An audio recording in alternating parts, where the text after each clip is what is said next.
నమో శ్రీనివాసాయ నమః. నమో వెంకటేశాయ నమః. అందరికీ నమస్కారం అండి. ప్రతిరోజు రాశి ఫలితాలు తెలుసుకోవడానికి ఇంకా మన ఛానల్ సబ్స్క్రైబ్ చేసుకోకపోతే ప్లీజ్ సబ్స్క్రైబ్ చేసుకోండి. లైక్ చేసి మీ పూర్తి సపోర్ట్ మన శ్రీనివాస ఛానల్ కి ఇవ్వండి. ఈ వారం రాశి ఫలితాలలో గోచార్య రీత్యా వృషభ రాశి వారు ఎటువంటి శుభాశుభ ఫలితాలను పొందుతారో తెలుసుకోవడానికి ఈ మన వీడియోని ఎక్కడా స్కిప్ చేయకుండా చివరి వరకు చూడండి. మీ వైవాహిక జీవితంలో మాధుర్యం పెరుగుతుంది. ప్రేమైన వారితో సంతోషంగా గడుపుతారు. ఉద్యోగంలో మీ తోటి ఉద్యోగస్తుల సహాయ సహకారాలు అందుతాయి. అవకాశం రావడం గొప్పతనం కాదు, దాన్ని తెలివితేటలుగా వినియోగపరుచుకున్న వారే అదృష్టవంతులవుతారు. ఆర్థిక పరమైన విషయాలలో మీ భాగస్వామితో వివాదాలు వచ్చే అవకాశాలున్నాయి, జాగ్రత్త.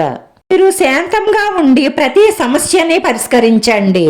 ఈ సాయంత్రం మరింత రొమాంటిక్ గా గడపాలని ప్లాన్ చేసుకుంటారు. మంచి పలుకుబడి ఉన్న వ్యక్తులతో పరిచయాలు ఏర్పడతాయి. ఆ పరిచయాల వల్ల మీకు మంచి ధనలాభం ఉంటుంది. అలాగే సంఘంలో పేరు ప్రతిష్టలు పెరుగుతాయి. భూమి నిర్మాణ వ్యవహారాలలో ఊపందుకుంటుంది. జాగ్రత్తను నివారిస్తారు. ఫోకస్ ని మెయింటైన్ చేస్తారు. ప్రమాదకర కార్యకలాపాలకు దూరంగా ఉండండి. న్యాయకత్వపు ప్రయత్నాలలో మెరుగ్గా ఉంటారు. పట్టుదలగా పనిచేసి వృత్తి వ్యాపారాలలో అధిక లాభాలను గడిస్తారు. ప్రేమ స్నేహం విషయాలలో మనసుకు సంబంధించిన బంధాలు బలపడతాయి. ప్రేమ పట్ల ఓర్పు సహనం పెరుగుతానే ఉంటాయి. ఈ రోజు మీకు మీ శత్రువులతో గొడవలు జరుగుతాయి. ఈ రోజు మీరు మీ కోపాన్ని చాలా అదుపులో ఉంచుకోవాలి, లేదంటే గొడవలలో తీవ్ర గాయాల వల్ల ప్రాణగండం గోచరిస్తుంది, జాగ్రత్త. ఈ రోజు మీరు బయటకు వెళ్లేటప్పుడు ఈ చిన్న పరిహారం చేసి వెళ్ళండి. ఈ రోజు మీరు పూజ చేసేటప్పుడు ఒక కరక్కాయని తీసుకోండి. దానికి ఎర్రటి దారం పోగులు 5 లైన్లు తీసుకోండి. ఆ 5 లైన్ల దారం పోగును కరక్కాయకి కట్టండి, లేదంటే ఎర్రటి క్లాత్ తీసుకునైనా కట్టొచ్చు. దాన్ని మీ ఇష్టదైవం పాదాల దగ్గరుంచి మీరు పూజ పూర్తి చేసుకోండి.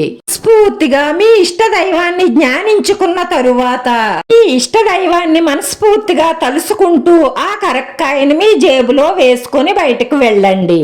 మీకు ఎటువంటి ప్రమాదం జరగదు. అలాగే మీరు ఏ పని మీదైతే వెళ్లారో ఆ పని తప్పకుండా పూర్తవుతుంది. రాశివారి పరిహారం వచ్చి ఎర్రటి రావి ఆకును తీసుకోండి. అంటే లేత రావి ఆకును తీసుకొని ఓం నమఃశివాయ అని రాయండి. గంధంతో కానీ పసుపుతో కానీ రాసి దానిని మనస్ఫూర్తిగా పరమేశ్వరుని తలుసుకుంటూ ఈ మనసులో ఉన్న కోరికను మనస్ఫూర్తిగా పరమేశ్వరుడికి చెప్పుకుంటూ పారే నీటిలో ఆ రావి ఆకుని వదిలేయండి. ఇలా చేస్తే తప్పకుండా మీ మనసులో ఉన్న మంచి సంకల్పాలన్నీ నెరవేరడమే కాకుండా మానసిక ప్రశాంతత లభిస్తుంది. వీడియో నచ్చితే లైక్ చేయండి. మీ లైక్ మాకు ఎంతో విలువైంది. మీరు లైక్ చేయడం వల్ల ఈ వీడియో కొంతమందికి చేరుతుంది. నా శ్రీనివాస ఛానల్ ఆదరించండి. అందరికీ ధన్యవాదాలండి. నమో వెంకటేశాయ నమః.